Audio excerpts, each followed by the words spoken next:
Et je dis non, c'est Ku Klux Klan. Alors lui, il voulait monter le KKK. Aujourd'hui, on va travailler des petites techniques Vislarde. On n'a pas le droit, mais une fois que tu l'as pris en pleine gueule, j'aime bien pourquoi tu es si con. La marre, c'est le rôle, toute la vie. Arrête de me filmer, toi. Ouais, salut à tous, c'est Jean-Charles Skarbowski. Voilà, merci de me suivre sur la chaîne YouTube. Je tiens à tous vous remercier. Là, on passe la barre des 40 000 abonnés. Voilà, j'espère qu'en continuant, je pourrai éventuellement offrir un repas chaud. On va passer gagner.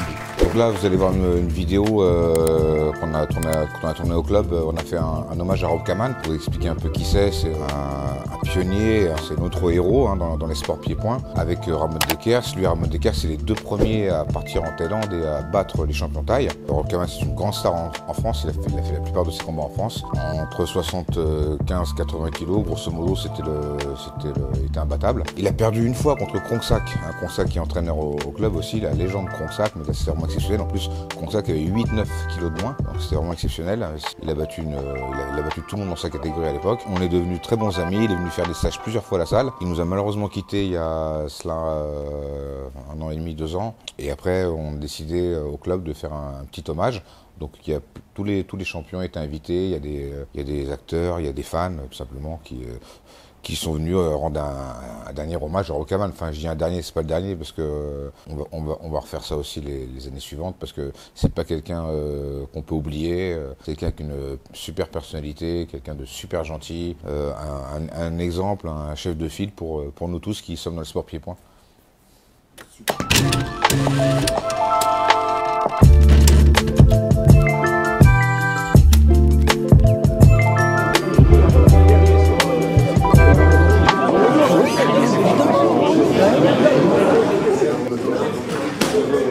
C'est de ceux. Tu te souviens, les viennoiseries, tu te souviens, c'était une fois par semaine, c'était le dimanche, les croissants, c'était à l'anniversaire, tous les jours. Ah, tu peux pas. Tu manges une fois tous les 15 jours. Tu mets pas les autres, tu mets que moi. Tu mets la Là, comme ça.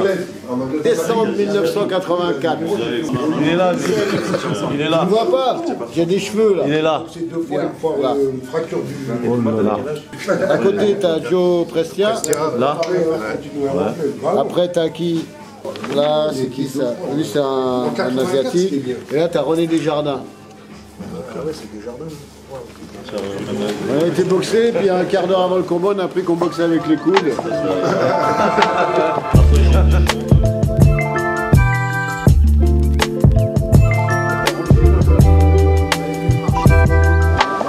Bon ben voilà, je suis arrivé hier d'Amsterdam pour célébrer les mémoires de Rob Kaman à Paris, un hommage à Rob. Et c'est superbe parce que je ne m'attendais pas, mais il y a tous les anciens autour de nous là, tous les anciens que je connais depuis 30 ou 40 ans qui sont là et qui ont tous connu Rob Kaman ou combattu contre lui et tout ça.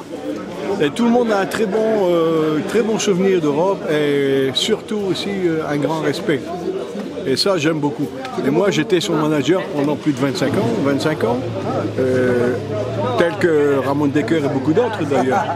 Et pour moi, c'est une grosse perte, parce qu'il est décédé assez jeune, à 63 ans, dans une chambre d'hôtel en Grèce. Et on l'a enterré il y a à peu près 1 ou 2 mois d'ici. Génération, regardez ici tous, ils sont tous là. Et on ne s'est jamais oublié, on a toujours eu contact ensemble. On dirait un peu une petite famille, non? Oui, mais elle est grande, hein. Oui, mais elle est grande, hein. Et dans 2 mois, j'aurai 78 ans, mais j'espère encore continuer quand même un peu faire du management, hein. Ah bah oui. Ah ouais. Eh ben, c'est-à-dire que Rob Kaman, moi, j'avais déjà en main Ramon Dekers et puis Ivan Thorn et plusieurs combattants, Fathurst. Et puis quand Kaman a combattu contre NFC Hoost à Amsterdam et il avait gagné, ensuite il est venu me voir, il me dit « Don, est-ce que tu veux bien être mon manager ?» Et alors j'ai dit bien sûr. Et c'est là où ça a commencé notre épopée en fait. C'est comme ça que ça s'est passé en fait. Et après j'ai tellement eu de combattants qui venaient me demander pour combattre. Et moi après j'ai eu une ouverture au Japon aussi également. Et j'avais rencontré, j'étais au Daido Jugu au départ.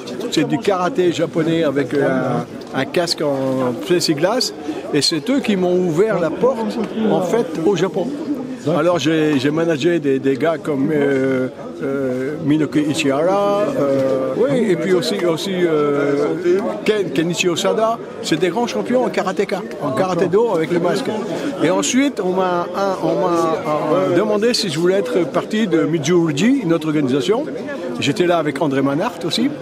Et ensuite, il y a le Pancras qui est venu me voir, qui voulait monter Pancras au Japon. Alors on a monté avec ça, avec plusieurs champions comme c'est Michel, Bas Rutten, Rob Kaman, pardon, pas Rob Kaman, c'était à l'époque c'était oui, c'est Michel, Bas Rutten, Ken Shamrock, Feng Shamrock des États-Unis. Et voilà, et on a commencé comme ça. Et ensuite, après le Pancras, moi, j'ai eu un deal avec Kenichi Osada, Ishii, pour monter le K1 ensemble. Alors lui, Ishii, voulait monter le KKK. Je lui dis KKK. Et je dis non, c'est Ku Klux Klan. Il me fait non, c'est kickboxing, karaté, Kyokonjikai. Et je dis oui, mais en Europe, on voit ça autrement. Et c'est là qu'on a parlé du K1. Et c'est là qu'on a décidé aussi de changer les règles, de partir en 3 fois 3 minutes. Ça, c'est la vraie histoire. Et j'ai encore les contrats de Ishii pour Kaman et tout ça au Japon. Il faut y croire. D'accord. Il faut toujours persévérer, il faut toujours continuer, il faut surtout bien s'entraîner. Et quand on a un rêve là-dedans, eh bien, il faut suivre son rêve. C'est ce que moi j'ai fait depuis que je suis môme.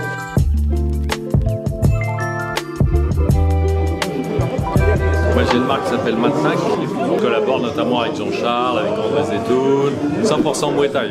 On fait que du Muay Thai, on fait que du vrai sport, pas de danse comme la MMA où les gens se frottent, pas de low kick magique.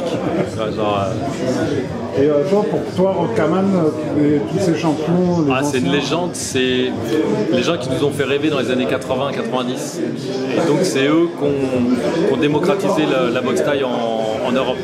Les Hollandais, après il y a eu la concurrence entre les Hollandais et les Français à cette époque-là, ce qui a donné beaucoup de champions, beaucoup d'émulation. D'accord. Et donc il y a le fameux championnat d'Europe qui a été organisé par Mohamed Jami qui est là, entre Kaman et Kronsack. Ah ouais, qui est magnifique. Ouais, exactement. Et c'est un peu le kilo d'écart. Tu sais, il y a des combats de légende. Et Jami a organisé le combat de légende de la boxe thaï en Europe. La catégorie Bob Kaman, Hollande, culotte rouge que voici, à son challenger, le numéro 1 de Thaïlande, Kronsack. Tu sais, tu as besoin de références. La boxe thaï, c'était thaïlandais. Et c'est un des combats qui fait que ça fait rentrer la boxe thaï en France, dans la légende. Et donc Kronsack, c'est un boxeur incroyable qui n'a pas la reconnaissance qu'il devrait avoir même en Thaïlande. En Thaïlande, c'est pas forcément un boxeur ultra connu. C'est un boxeur connu mais pas ultra connu. Il a challengé Diesel Noy. Il a fait match nul. A priori, on lui a volé son match. Mais en Thaïlande, moi pour les gens que je connais dans mon village quand je vais en Thaïlande, Lobut, Kenorazing, c'est une star, et Kronsack, il n'est pas connu. Donc, Kronsack, il a surtout une très grosse carrière en Europe. Il est très connu en Europe. Ouais, il est parti assez jeune, mais en fait, c'est un milieu hyper compliqué. C'est-à-dire qu'il y a des gens très très connus, il y a des gens qui ont les ceintures, il y a les camps influents. Et le jockey, c'est le Barça de l'époque, le jockey. Tu vois, les noms, c'est Kao Klai, Senchai, Lobut, il y a Jean, enfin, il y a une pelletée Lertsila, c'est hallucinant. Ouais, même en européen, hein, du coup, il y a Jean-Charles qui est passé, il y a Stéphane, après il y a d'autres gens moins connus, comme Nadir qui faisait s'entraîner, etc., comme Fred Debresse, etc. Il y a beaucoup d'Européens, mais c'est vrai que le top, c'était les boxeurs thaï de cette époque, mais avec un style hyper particulier. C'est un style hyper aérien, hyper technique, et a priori ils jouaient tous je me rappelle jamais le nom de ce sport, avec la balle en osier. La petite balle, non? Le glove. Non, c'est un nom je demanderai à Kronsack. Et ils jouaient tous à ça. En fait, ils ont ce côté où tu sais, il y a une balle en osier avec un espèce de filet de volleyball. Et donc ils ont tout ce côté aérien. Senchai, je pense qu'il tire son espèce de coup magique là, son coup spécial de ce sport. Ah, le truc où il met la main par terre. Ouais, c'est ça. Okay, ouais. Donc tu as toute cette tendance là. Ouais, c'est un club de fou à l'époque. Et bah faites-nous rêver comme on a rêvé avec les anciens.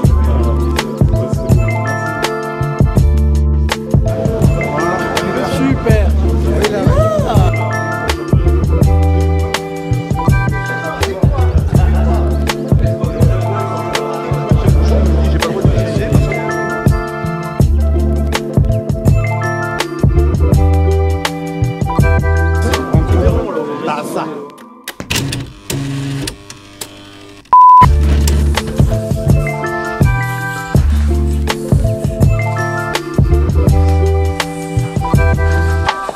Travaillez le blocage gauche, le blocage droit, la position, on ferme bien. Ça passe pas au milieu, on garde l'équilibre. Et 15 secondes à gauche, 15 secondes à droite. Je viens, je pousse. Que ça, c'est même pas un coup de pied, ça, que je fais. Hein. Voilà. Fermez bien, j'arrive. Pas besoin de bâton, je suis pas zétoune. Chacun sa technique. Ouais, c'est bien, oui. Ah. Ah, Valentin, on dirait que tu vas chier, là. Lève ta jambe. Allez, vas-y, voilà. Mais si tu peux. Ouais, ferme bien, impec, là ça passe. Voilà, Leandro, voilà. Aujourd'hui, on va travailler des petites techniques vislardes, des trucs un peu, mais pas anti-sportifs, mais limite, des fois. Mais qui font partie de la boxe, hein. Ok? Ça changera. Petit coup de vis. Ça tourne? Mais tu pouvais pas le dire avant que ça tournait. Mais toi, je vais te faire tourner, toi, tu vas voir. Bon, oui, donc je m'appelle Bruno Benlabed, j'ai 63 ans, je pratique maintenant depuis 40 ans, à peu près. J'ai d'abord boxé pendant une dizaine d'années, puis puis après je me suis mis à l'entraînement pendant une quinzaine d'années, j'ai eu un break, la boxe ça me cassait un peu les burnes, et puis je suis revenu sur l'invitation de Jean-Charles. Depuis, j'ai eu beaucoup de plaisir à enseigner de nouveau. Voilà. Et ça, c'est faisable, hein, parce que saisie, vous savez tous les faire maintenant. Hein. Oui, ben... Hey, voilà. Voilà. En même temps, quand tu... T'es là... Hein, tu gardes bien la tête, tu vois. Tu la gardes bien. Tu peux aussi faire pas besoin de passer en dessous. Ouais. Ce qu'il faut, c'est quand tu pousses avec la tête, tu gardes les mains. Tu vois. Tu fais deux forces contre elle, tu l'obliges à venir et il part. Et là, tu mets le poids du corps en avant. Corps à corps, comme ça. Ok. Et on va travailler avec d'un seul coup, on va lever l'épaule. Oui, on est là. Donc, si ça attend pas, l'attaque, on passe les bras. Là. Donc, sa tête, elle va monter et peut-être que ses dents vont claquer. Là, et là. Ok? C'est pas méchant. Mais c'est énervant. Et rien que ce petit mouvement-là, vous faites tap, tap, hop. Vous voyez, vous le supprenez. Bon, merci. Ça va? Allez! Tout le monde a son protège-dents. Il y a les dents qui peuvent se toucher. Mettez le protège-dents. Technique secrète. Hein, YouTube. Moi, Tarzan, toi, Jeanne.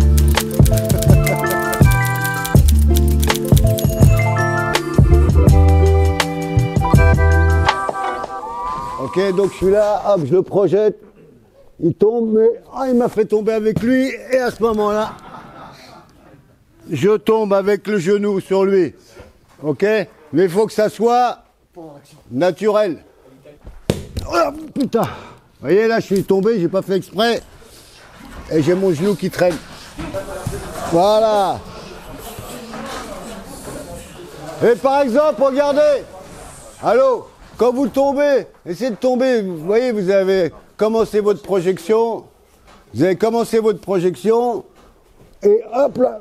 Là, vous partez, vous voyez, c'est pas du tout fait exprès, vous a entraîné et votre Dieu, hein, voilà, hey. Voilà, c'est bien Mehdi. Ce qui se passe souvent, là, ça va être une protection que vous allez travailler contre un coup de pied qui peut arriver. Par exemple, sur une saisie de jambe, voilà, hop, je vais le déséquilibrer où il va tomber, et souvent, ça arrive souvent quand c'est des tailles, il continue, il tape. Donc dès que vous allez tomber, vous allez vous mettre en boule, direct. On n'a pas le droit, mais une fois que tu l'as pris en pleine gueule, t'avais pas le droit, forfait peu, ouais. Ok. Les arbitres de taille, ils sont toujours vachement vigilants. Ils arrivent et ils poussent le... Dès qu'il est tombé, ils poussent le taille parce qu'ils savent qu'il va taper. Donc dès que vous tombez, vous protégez le visage avec les mains, d'accord? C'est parti. Ou alors, ce qu'ils font aussi, vas-y, fais le tour, voilà. Au moment où il arrive, vas-y, au moment où il arrive, arbitre il fait ça. Il vient comme ça, toi. Tu peux me dire pourquoi tu es aussi con, toi? Non, il n'y a pas besoin d'être... Non, ce que j'ai montré là, c'est pas du vis que j'ai montré, c'est des petits coups de vis. Des petits coups de technique qui peuvent agacer, qui sont autorisés. Il y a juste le fait de tomber sans faire exprès sur l'adversaire, qui est interdit bien évidemment, et heureusement. Mais c'est tout ça, c'est bien spécifié aux élèves. Moi, j'ai toujours été fair-play en tant que boxeur et en tant qu'entraîneur. C'est pas maintenant que je vais commencer à apprendre de la merde. Un petit mot.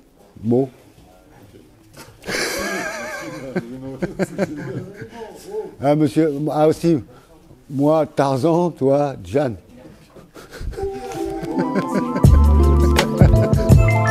Merci.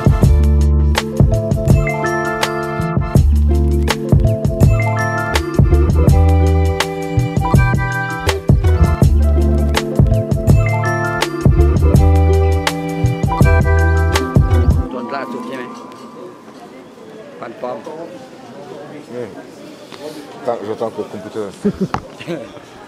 Le mec qui n'a rien à voir. Oui, mais là je vais prendre un mec qui ne leur ressemble pas. Qui n'a rien à voir. Et ton frère, qu'est-ce qu'il Ouais, il est marrant ça.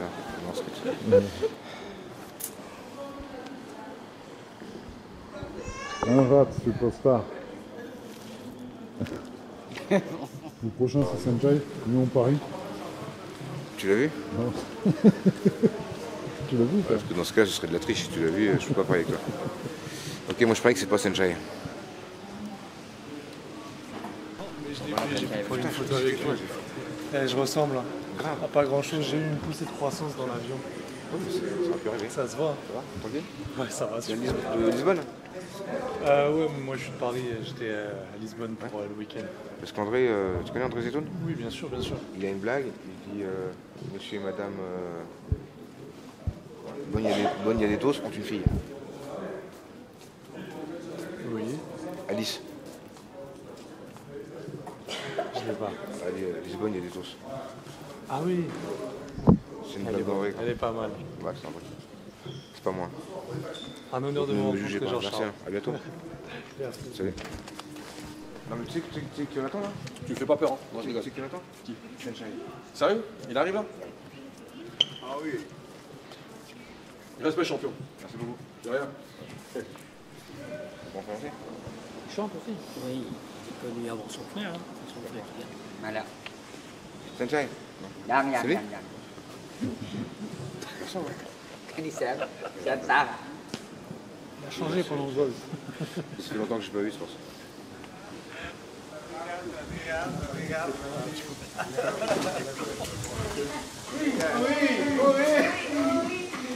Đang đi lê rồi biết thầy.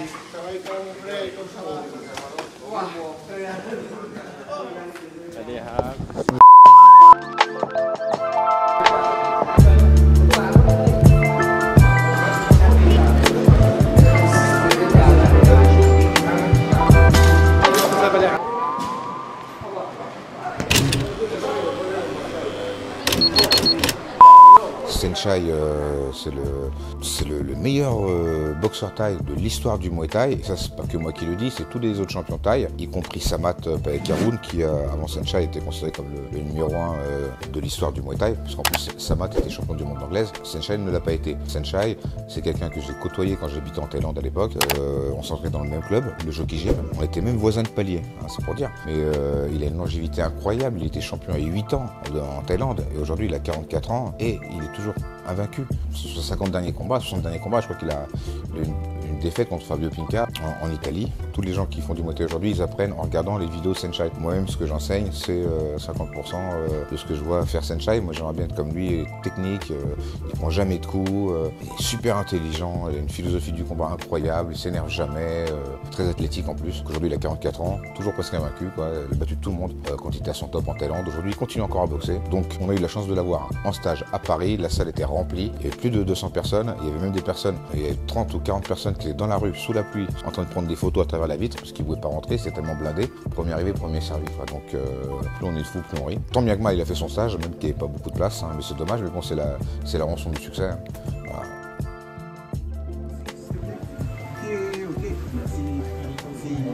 C'est parti. Ça va toi? C'est parti. Belle casse.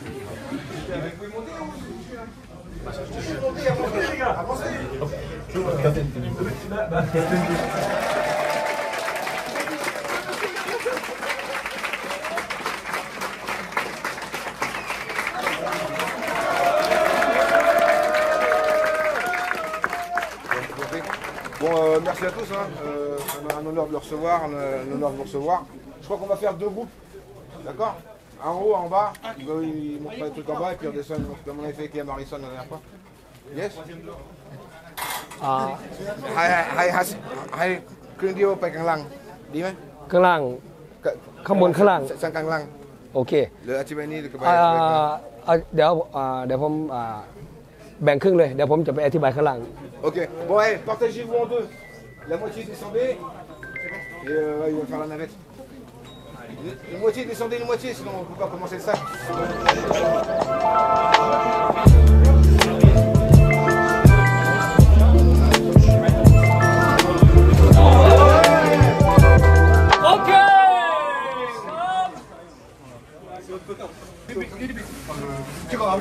Okay, this cup when you fight him clenching you. This clenching lock. This cup when you fight him lock you this, you know. This I want you one hand inside, one hand outside, and you take up hand. Look. Okay, you lock this, and I want you inside. Look. I save you. This cup when him clenching you this, when you one hand outside this, take him hand up. You lock, you power lock this. Okay, know this because him elbow back you. You know, maybe you look KO this. Know this, you lock this, and you inside leg. Take little bit up. Oh. Sorry. Again. Yes, cup. Knee away, back up. Look. Inside leg. Take little bit up. Look. Wow. Maybe him fight a big guy. Okay. You can do just swing. You just swing this. You know, take up. You just swing. Just swing. Okay. Leg inside, just swing. You back leg. Step. Back leg this. Just swing. You know? Because him big. You know? You just swing. But you fight same. Same bit you can take up. Can take up little bit. Sorry my friend. Understand? Let's go!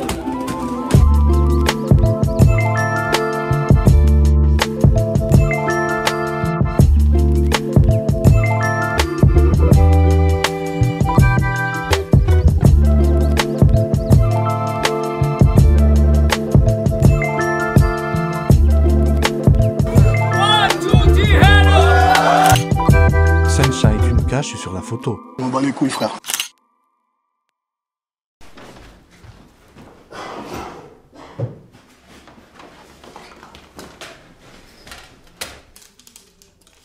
On va se brancher sur le côté.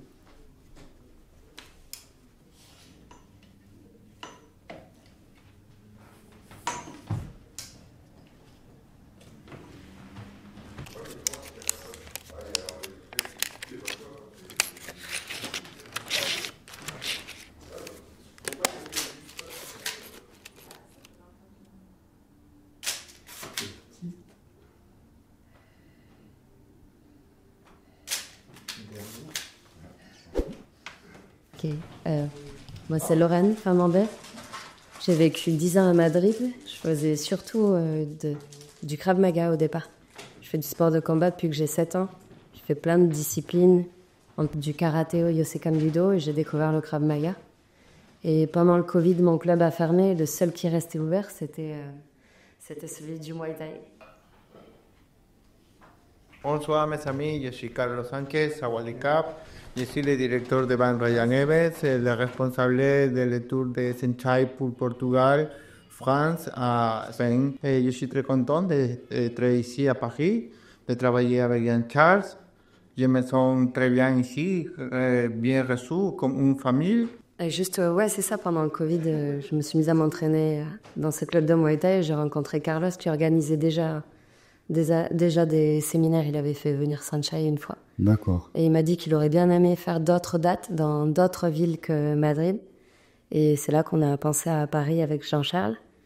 Et ça s'est fait. Ça s'est bien passé avec Samar, Dieselnoy, Karouat, Samrak. C'est vraiment une démarche qui vient de Carlos. Il est passionné de Muay Thai depuis très très longtemps et il le fait vraiment juste dans un objectif de faire grandir le Muay Thai en Espagne.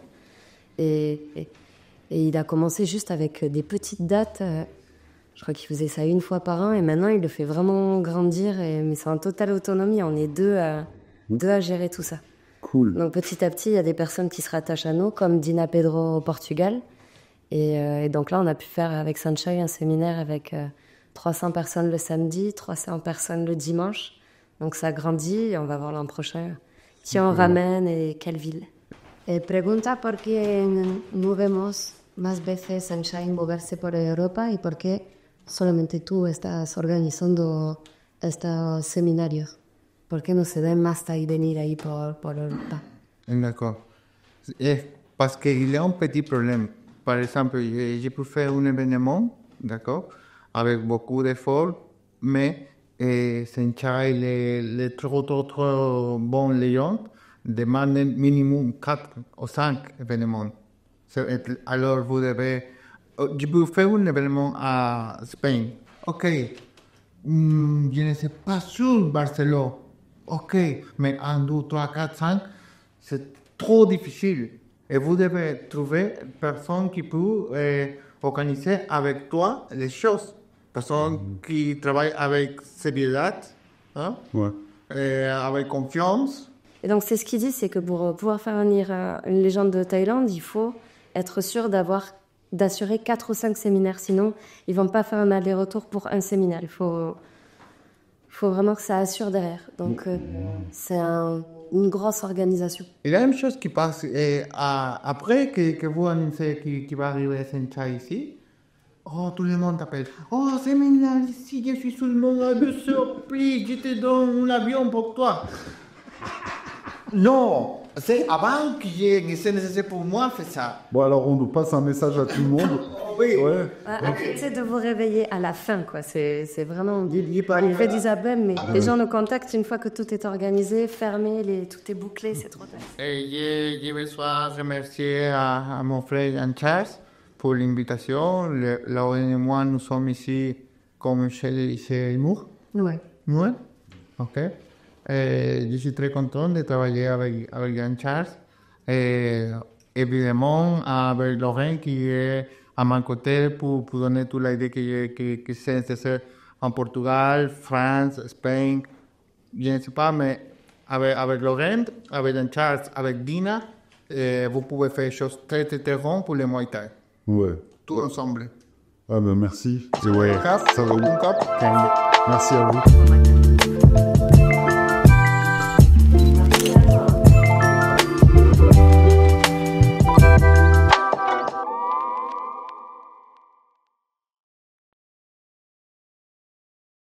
¿Presentas a Samar? Ah oui. Pour moi, il y a dans le football Maradona, Messi. Pardon, désolé. Maradona, Pelé. OK. Vous ne pouvez trouver qui est number one. Lamborghini, Ferrari, vous ne pouvez trouver. Vous ne pouvez choisir sur le moment ni con Cano. La Muay Thai, Samar et Dieselnoy. C'est les plus grands, pas? Samar est Muay Fimu, Dieselnoy est Muay Kao.